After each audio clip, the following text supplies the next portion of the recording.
Hi, this is the retired private investigator again with another story. This one is on tailing. I've used many techniques for following people.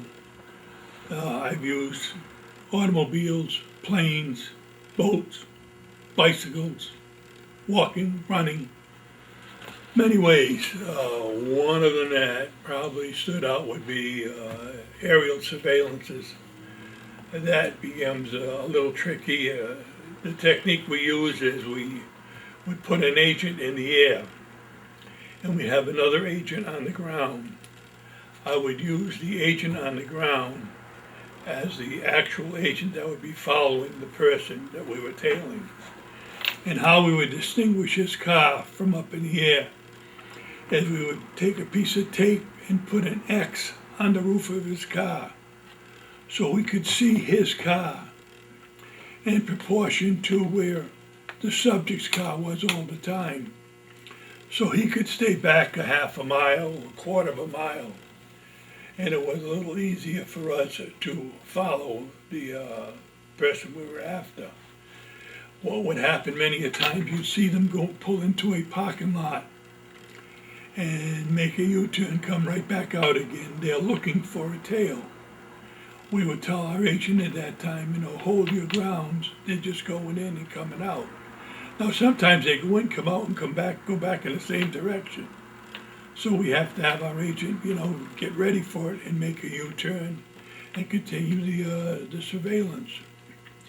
Other techniques we had was a van that looked completely normal, but it had all tinted windows.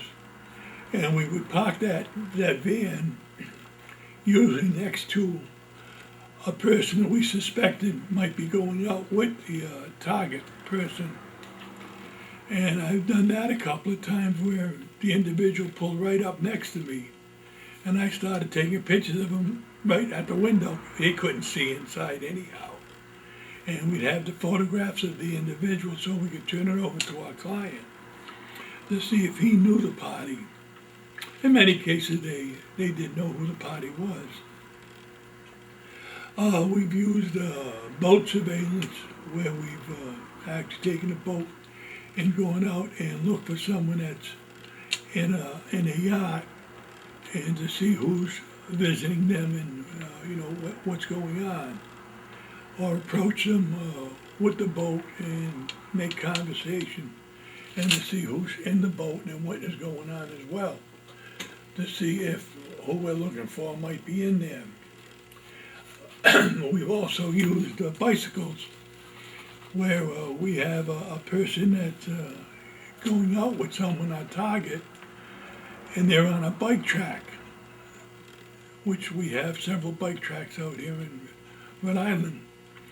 And I would, have one of my agents get on a bicycle and take off and follow them and keep them in sight. They never suspect an agent is following them on a bicycle, but it would work out quite well. And next thing you'd see it, they'd meet up with another person at a crosswalk or somewhere, and they'd go on their merry way and then maybe pull off and go in the woods. And my agent would be there to catch all the action and take photos whenever possible, which is something we'd always do.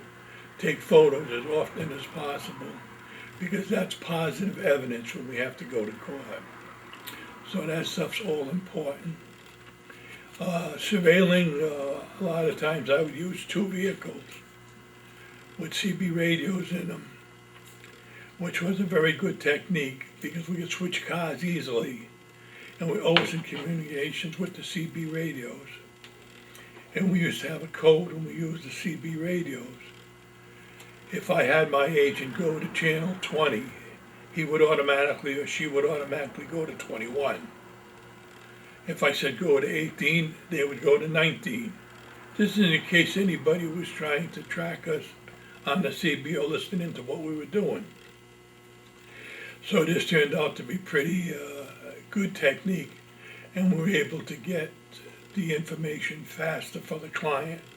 It would cost them less money and it'd be less time for us. And we could wrap the case up very fast by using dual vehicles on on a surveillance type investigation. So I hope this has been some help to you also in the future. So thank you and have a good day.